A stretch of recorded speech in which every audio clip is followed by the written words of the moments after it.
I absolutely loved State of Decay when it was released back in 2013. When I heard about an open world sandbox zombie game where you could build your own base and gather survivors to help weather the zombie apocalypse, it ticked every box in what I was looking for in a zombie game. And it was brilliant. It was a fantastic game. I really enjoyed it, played it religiously, bought all the DLCs, played them religiously as well, and may equally have shed a few tears now and then for some of the survivors that were brutally torn apart by the undead while I was playing it. So obviously I was over the moon when I heard that State of Decay 2 was announced at E3, and especially since they announced a massive feature for the game that was missing in the first one, which is co-op.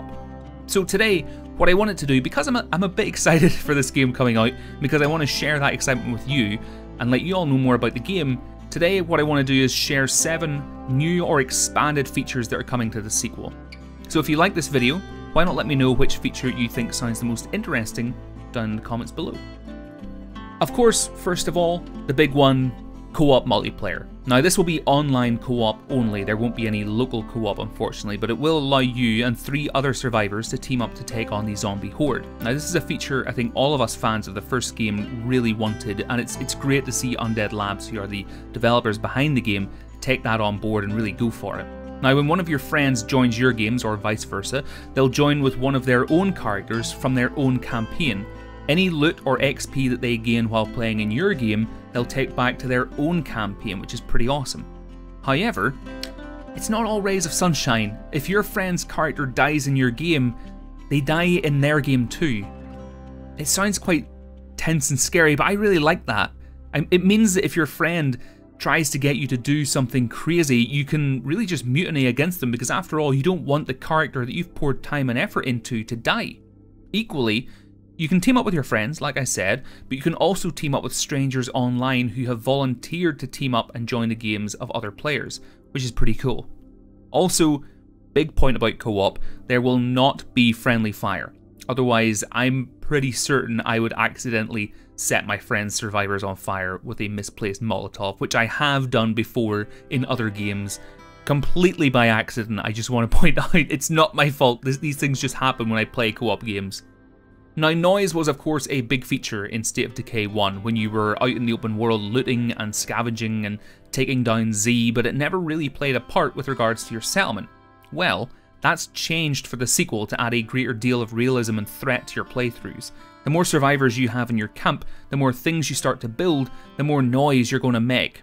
Quite straightforward and natural when you think about it. Well, the downside to this is that over time, this will attract zombies to your camp and trigger a zombie siege. Most likely it'll be quite similar to the zombie sieges and attacks we saw in State of Decay's DLC Lifeline. Now at the moment, we don't know if there's anything you can do to lower that kind of noise threat level, or whether if your camp is quieter for a period of time, whether that will naturally decline, but I'm sure they'll have thought of something and implemented that into the game. We'll just have to wait and see. Speaking of bases actually, which is one of my favourite aspects in the first game, they've actually reportedly gone some lengths to expanding the base building mechanics of the first game. Now you'll need a steady supply of water and power for some base upgrades. Not only that, but they've added a ton more base upgrades than in the first game, which I'll chat about in a future video once I get more info.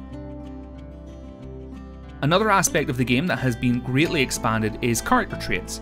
Now there was already quite a cool and in-depth character trait system in the first game that really helped add character, for lack of a better word, and personality to the characters you met and got to play as in-game in State of Decay 1.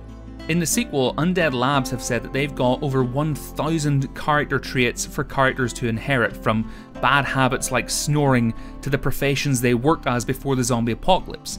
Now these professions will be incredibly important when it comes to building too, by the way, as some buildings won't be available unless you've got someone in your group with a relevant profession. For example, I did hear that you won't be able to build a garden for growing crops unless you've got someone in your group with a groundskeeper profession, or probably something similar as well. It definitely adds something interesting to your playthroughs, and for me, I can already imagine that tough decision players will have to face as they've got to choose whether to let another survivor in based on whether or not they're actually going to be helpful to the group. Even thinking about that, actually, it gets me really excited for the possibilities in State of Decay 2 and really the experiences we're going to have as players. One new feature they've added, which is somewhat tied to character traits, is the ability to have leaders emerge from your survivors.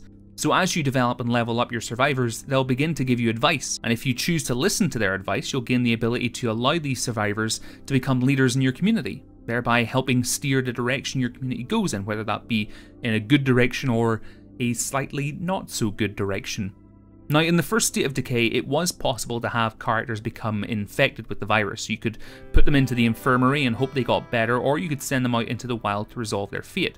In State of Decay 2, it will be possible for your survivors to contract a new virus called Blood Plague. So the Blood Plague can be spread to your survivors from very specific zombies. Of course, once this happens, the countdown begins, and like in the first game, you can create an infirmary to try and treat your infected survivors to delay them turning, or perhaps create a cure, but if you don't want to spend those much needed resources, you can exile them or put them out of your misery, which is quite morbid, really.